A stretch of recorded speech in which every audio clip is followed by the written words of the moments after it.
Okay, the previous video was about positive definite matrices.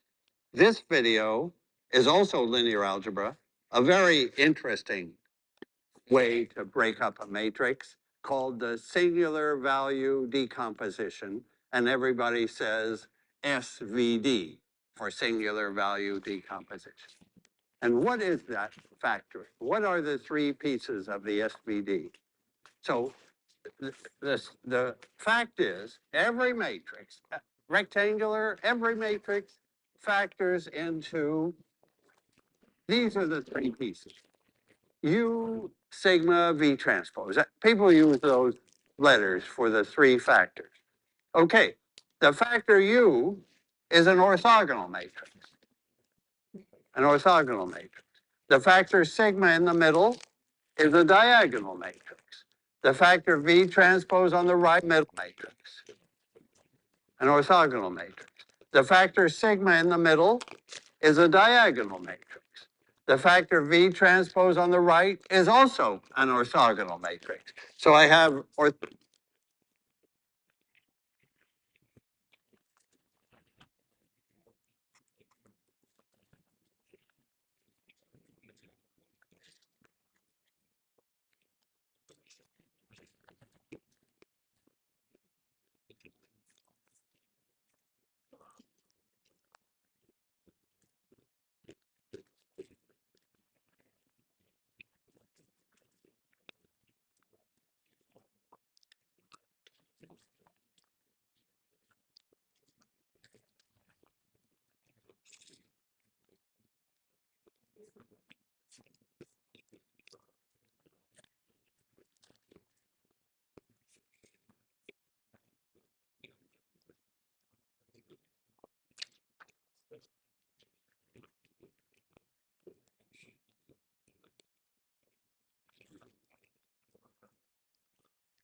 The team's ready to go. But who's going to take the shot? Use at me. Here comes the handoff. Pixel in the clutch. Google Pixel not even better now. In this video, we'll take a look at orthogonal matrices. Here's our problem. We're told that A and B are orthogonal matrices, and we're supposed to show that the matrix BA is also orthogonal. Let's make sure we're familiar with the definition of an orthogonal matrix. An orthogonal matrix is a square matrix whose columns form an orthonormal set. So there are really two conditions here. First of all, the columns must be orthogonal to one another, meaning the dot product of two different columns must be 0. Okay. And secondly, there's this normality condition, which tells us that each column vector must have length 1. So here's an example of an orthogonal matrix. If we look at the column vectors here, they are orthogonal to one another. And each vector, first column and the second column, each vector has length 1. This definition up here is what's considered the formal definition of an orthogonal matrix. But what we need is an algebraic way of expressing the fact that a matrix is orthogonal. So we're going to use the fact that a matrix Q is orthogonal if and only if Q transpose times Q is equal to the identity matrix. So going back to our problem here, we're told that A and B are orthogonal matrices. We want to show that the matrix BA is orthogonal. So using this version of orthogonality here, what we really want to show is that this matrix BA is playing the role of Q. So we want to show that BA transpose times BA is equal to the identity matrix. So let's get on to our proof. We are going to start with the left side of this expression here, BA transpose times BA, and step by step, we're going to transform this into the identity matrix. If we can do that, then we're done the problem.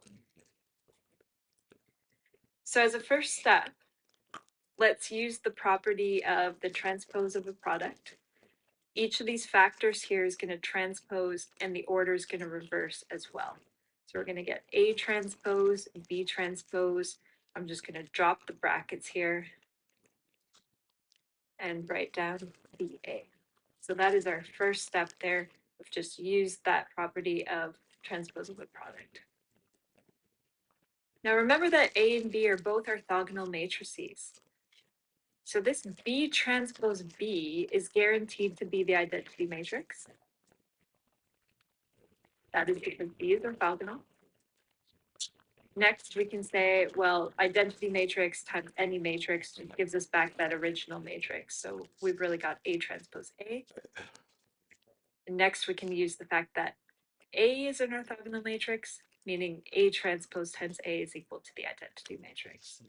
So we have, step by step, transformed our original matrix here into the identity matrix. That tells us that the matrix BA Orthogonal, diagonal, orthogonal, or physically, rotation, stretching, rotation. Now, we have seen 3 factors for a matrix, V lambda V inverse. What's the difference? What's the difference between this SVD, this, and the V lambda V transpose, V inverse, V lambda V inverse for diagonalizing other matrices? So the lambda is diagonal and the sigma is diagonal, but they're different. The key point is I now have 2 different matrices. Not just V and V inverse, but 2 different matrices. But the new great advantage is they are orthogonal matrices, both of them. So by going to, and I can do it for rectangular matrices also. Eigenvalues really worked for square matrices. Now we really are, we have 2. We have an input matrix and an output matrix, and those spaces M and N can have different dimensions.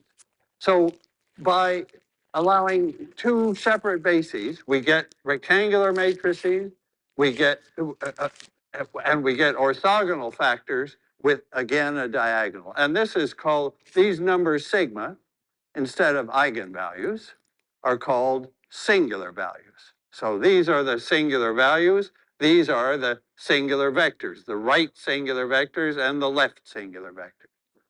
That's the statement of the factorization. But we have to think a little bit. What are those factors? What are the, can we see why this works? So I want that. And let me do, as you see this coming, I'll look at A transpose A. I like A transpose A. Okay, so A transpose will be, I transpose this, V sigma transpose U transpose, right? That's A transpose, and I multiply by A, U sigma V transpose. And what do I have? Well, I've got 6 matrices. But U transpose U in here is the identity because U is an orthogonal matrix. So I really have just the V on one side, a sigma transpose sigma, that'll be diagonal, and a V transpose on the right. Oh, this I recognize. This I recognize. Here is a single V, a diagonal matrix, a V transpose. What I'm showing you here, what we reached is the eigenvalue, the diagonalization, the usual eigenvalues are in here, and the eigenvectors are in here. But the matrix is A transpose A. Once again, A was rectangular and completely general, and we couldn't see perfect results. But when we went to A transpose A, that gave us a positive semi-definite matrix, symmetric for sure. Its eigenvectors will be orthogonal. That's how I know this V matrix, the eigenvectors for this symmetric matrix are orthogonal, and the eigenvalues are positive, and they're the squares of the singular value. So this is telling me that the lambdas for A transpose A are the sigma squareds for S, for A itself. Lambda is the same, lambda for A transpose A is sigma squared for the matrix A. All right, well, that tells me V, that tells me sigma, and U disappeared here because U transpose U was the identity, it just went away. How would I get hold of U? Well, here's one way to see it. I multiply A times A transpose in that order, in that order. So now I have U sigma V transpose times the transpose, which is the V sigma transpose U transpose. I'm having a lot of fun here with transposes, but V transpose V is now the identity in the middle. So what do I learn here? I learn that U is the eigenvector matrix for AA transpose. So these have the same eigenvalues. A times B has the same eigenvalues as B times A. In this case, it comes out here. Same eigenvalues. This has eigenvectors V. This has eigenvectors U. And those are the V and the U in the singular value decomposition. Well, I have to show you an example. I have to show you an example and an application, and that's it. Okay, so here's an example. Suppose A, I'll make it a square matrix, 2, 2, minus 1, 1. Not symmetric, certainly not positive definite. I wouldn't use the word because that matrix is not symmetric, but it's got an SVD, 3 factors,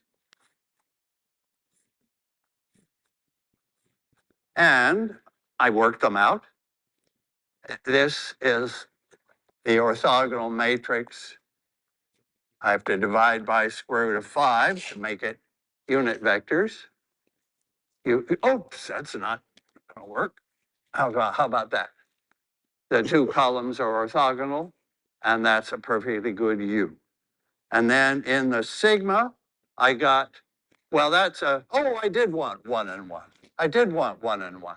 Yes, yes. So I have a singular matrix, determinant 0, singular matrix. So my eigenvalues will be 0, and it turns out square root of 10 is the other eigenvalue for that, other singular value for this guy. And now I'll put in the V transpose matrix, which is 1, 1, and 1 minus 1, is it? And those have length square root of 2, which I have to divide by. Well, I didn't do that so smoothly, but the result is clear. U sigma V transpose. So here's the sigma. And the singular values of this matrix are square root of 10 and then 0, because it's a singular matrix. And the eigenvectors, well, the singular vectors of the matrix are the left singular vectors and the right singular vectors. Okay, that looks good to me. And now the application to finish. A first application is, well, very important. All the time in this century, we're getting matrices with data in them. Maybe in life sciences, we test a bunch of samples, people, for genes. So I have my data comes somehow, I have a gene expression matrix. I have samples, people 1, 2, 3 in those columns. And I have in this, in the rows, let me say 4 rows, I have genes. Gene expressions. That would be completely normal. A rectangular matrix, because the number of people and the number of genes is not the same. And in reality, those are both very, very big numbers. So I have a large matrix. And out of it, I want to, and each number in the matrix is telling me how much the gene is expressed by that person. We may be searching for genes causing some disease. So we take several people, some well, some with the disease. We check on the genes. We get a big matrix, and we look to understand something out of it. What can we understand? What are we looking for? We're looking for the correlation, the connection between some combination maybe of genes and we're looking for a gene-people connection here. But it's not going to be person number 1. We're not looking for one person. We're going to find a mixture of those people. So we're going to have sort of an eigen sample, eigen people. Oh, that's a terrible. Eigen person would be better. So one's between some combination maybe of genes and we're looking for a gene-people connection here. But it's not going to be person number 1. We're not looking for one person. We're going to find a mixture of those people. So we're going to have sort of an eigen sample, eigen people. Oh, that's a terrible. Eigen person would be better. So I think I'm seeing an eigen person. Let me see where I was going to put this. So yeah, I think my matrix would be written. Oh, here's the main point. That just as I see in this example, it's the first vector and the first vector and the biggest sigma that are all important. Well, in that example, the other sigma was 0, nothing. But in this example, I'll probably have 3 different sigmas, but the largest sigma, the first, the U1 and the V1, it's that combination that I want. I want U1 sigma 1 V1 transpose, the first eigenvector of A transpose A and of AA transpose, and the first singular, the biggest singular value, that's the information. That's the best sort of put together person, eigenperson, combination of these people, and the best combination of genes that has in statistics, I would say the greatest variance. In ordinary English, I would say the most information. The most information in this big matrix is in this very special matrix. with only rank 1, only a single column repeated, a single row repeated, and a number sigma 1, the number that tells me that. Because U is, remember, U is a unit vector, V is a unit vector. It's that number sigma 1 that's telling me. So it's like that unit vector times that number, key number, times that unit vector. That's this, I'm talking here about principal component analysis. I'm looking for the principal component, this part, principal component analysis. A big application in applied statistics. You know, in large scale drug tests, statisticians really have a central place here. And, and, uh, and this is on the research side, to get the information out of a big sample. Okay, so U1 is sort of a combination of people.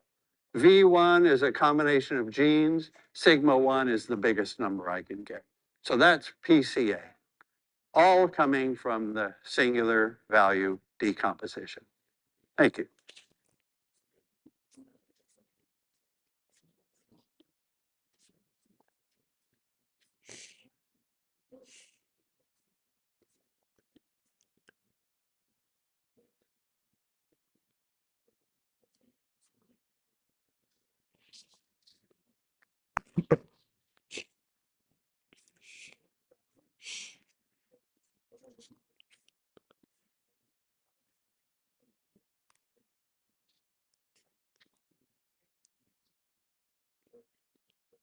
U and V are the orthogonal matrices. Uh-huh.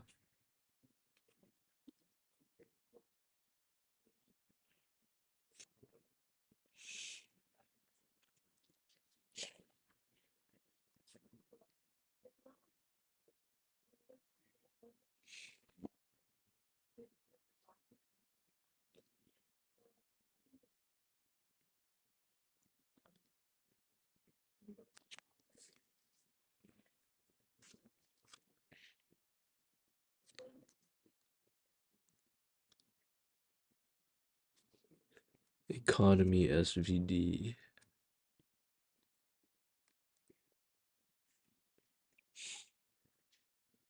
U hat, sigma hat.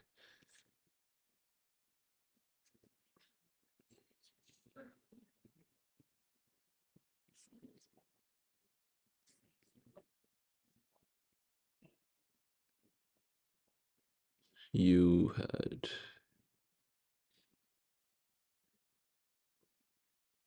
First column. Oh, okay. Is okay.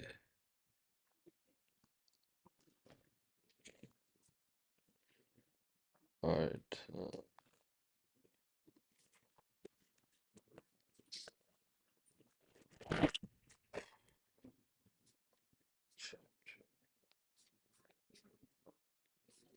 Where is it?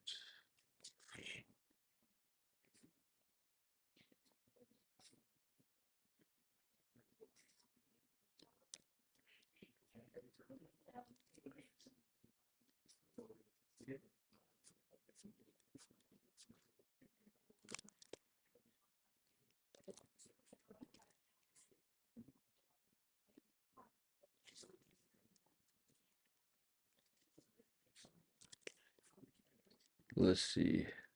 Economy SVD. Is it faster?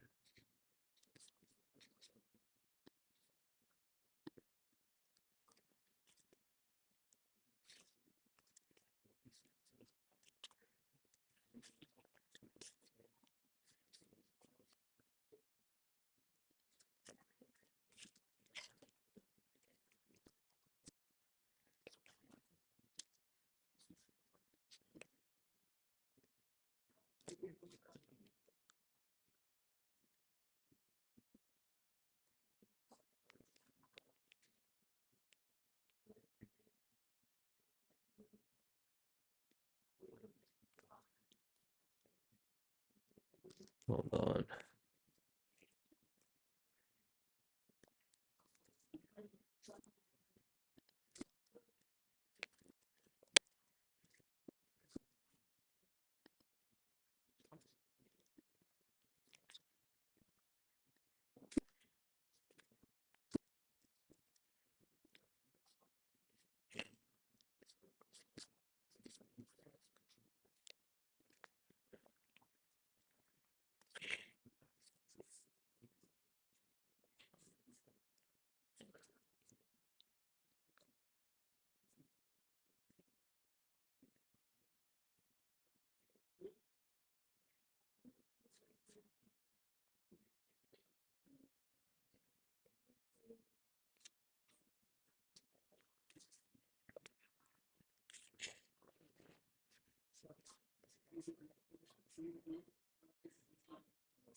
Huh.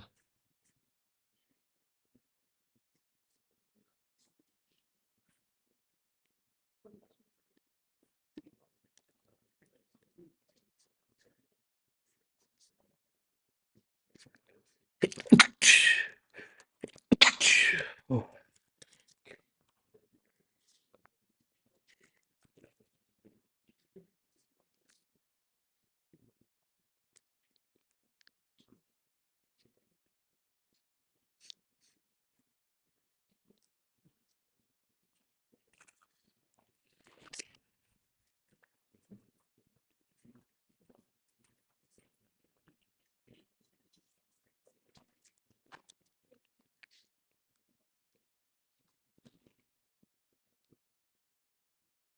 Uh,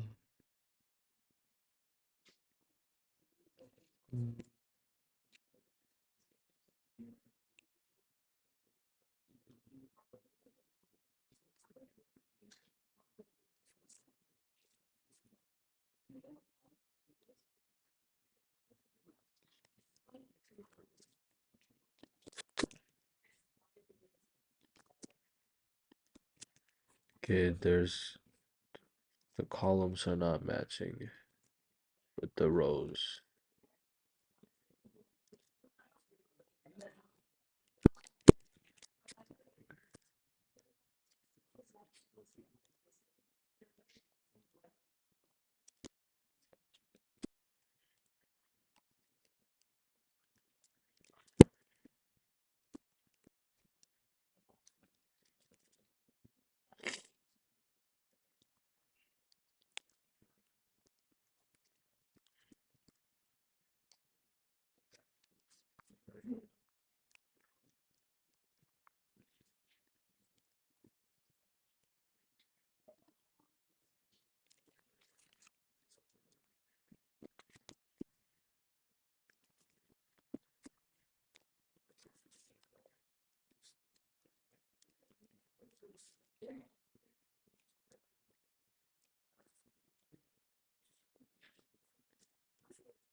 Uh,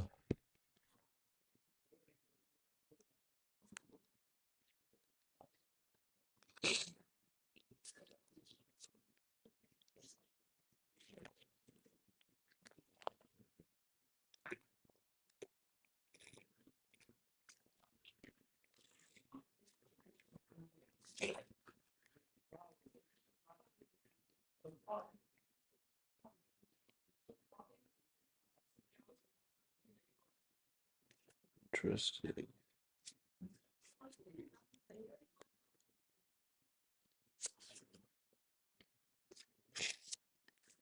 I guess we'll figure this out later.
Okay, Frobenius norm.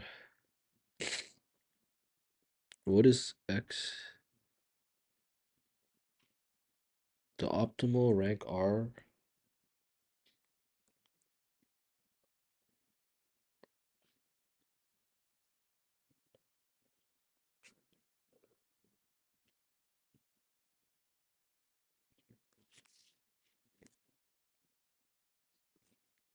Bro.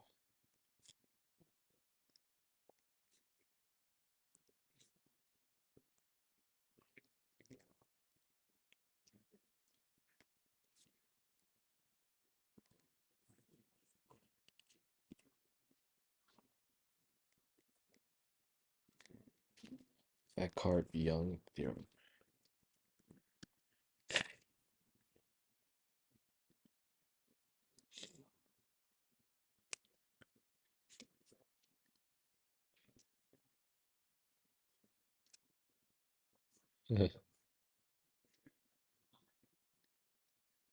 Short videos. Bruh. David Yerman Chevron, a symbol of strength. Like all the best stories, this one's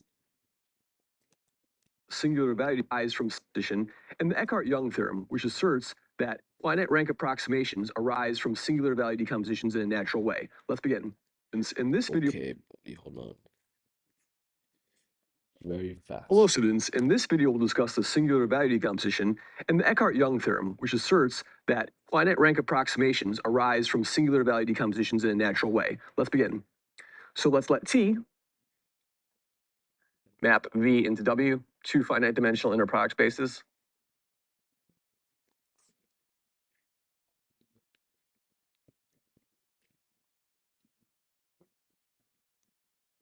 Okay. And of course, we have the singular value decomposition, the SVD, asserts that if I plug in any element, any vector V into T, I can express this as sigma 1, and then the inner product of V with some phi 1 hat, psi 1 hat, all the way down to This is too much different. So, okay.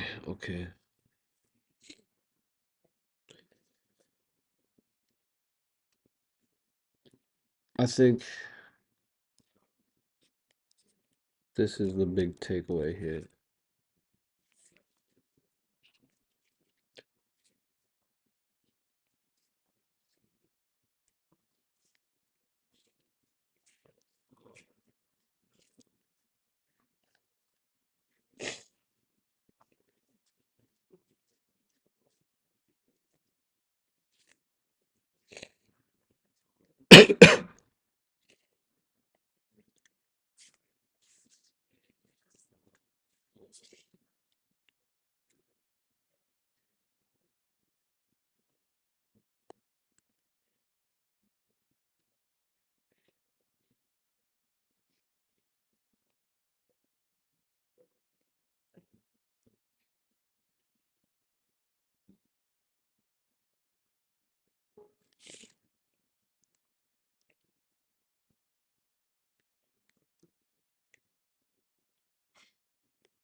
Image compression.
Articles 5.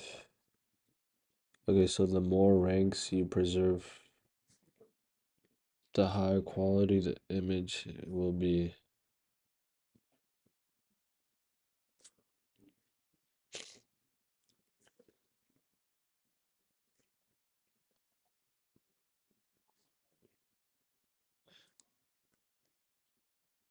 Yeah, that's really cool.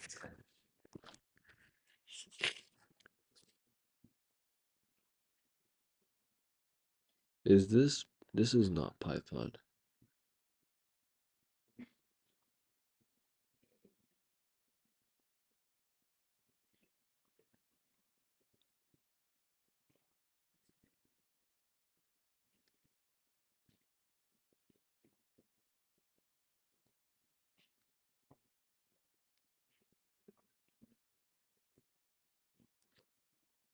Bro, it's all this in MATLAB.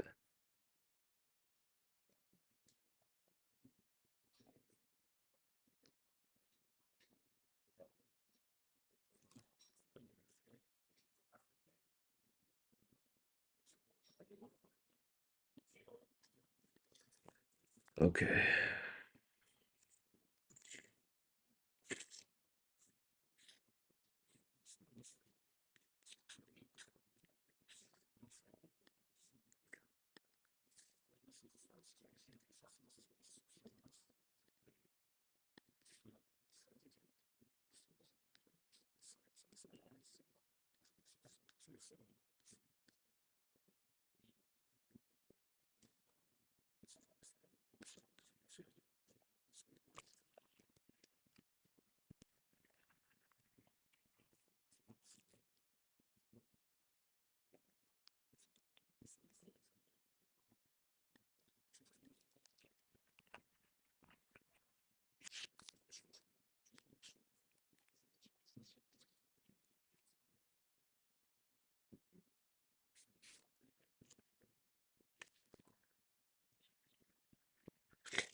Sky image.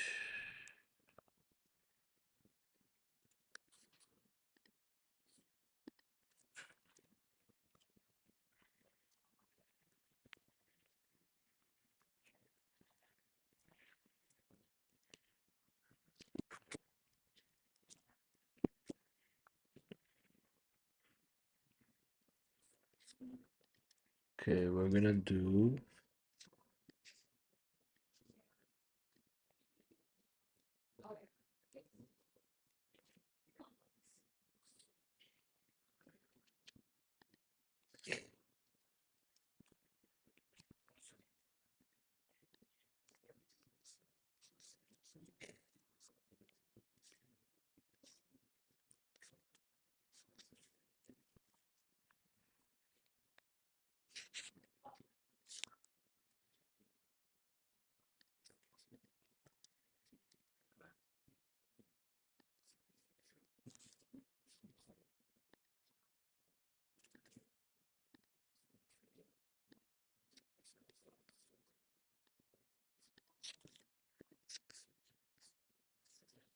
hello.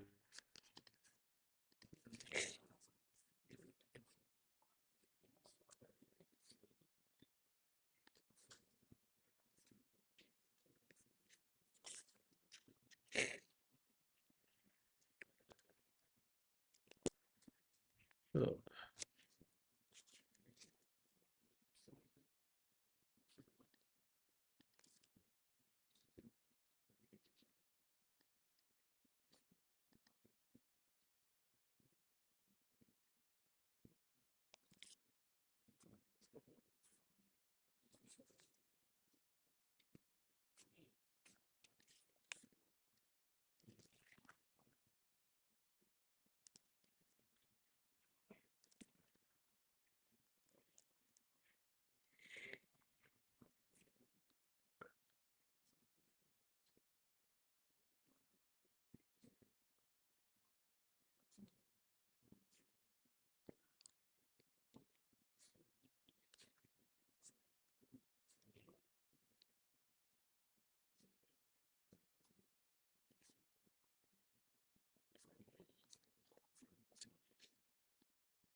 Oh, this is getting pretty.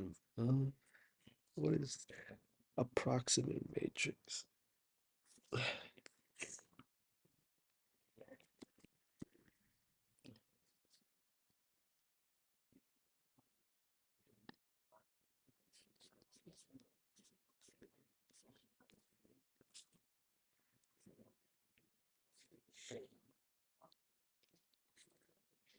Hell.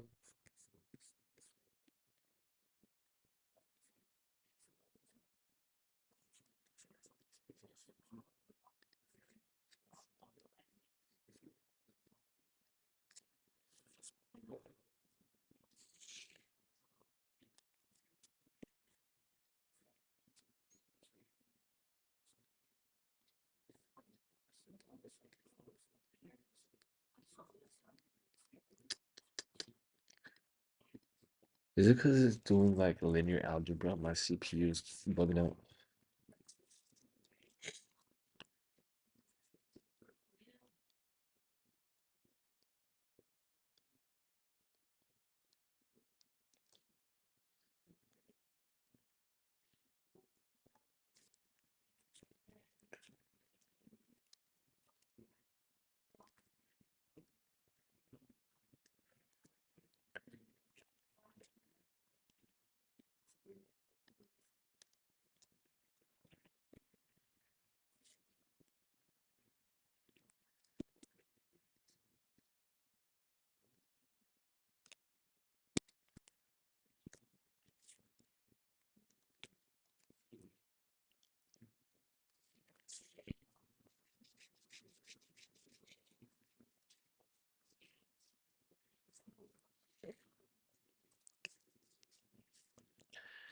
Okay.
Too many indices.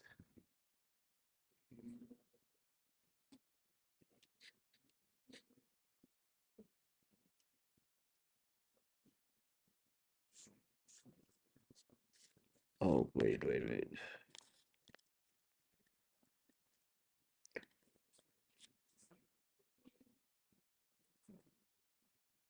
What?